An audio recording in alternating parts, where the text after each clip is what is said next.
Hi, today I'm for the new MOTOROLA Moto G53 and I'll show you how to check battery temperature with Ampere app on this device.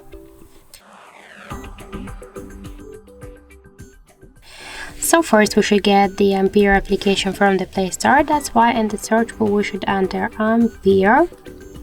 And now we should get this application. That's why tap to install and wait a couple of seconds. After that, let's tap to open the app, click yes I agree, pick close, on the left down corner tap to OK, and now we can see here information about our device battery temperature. We can see that this is the 33 degrees.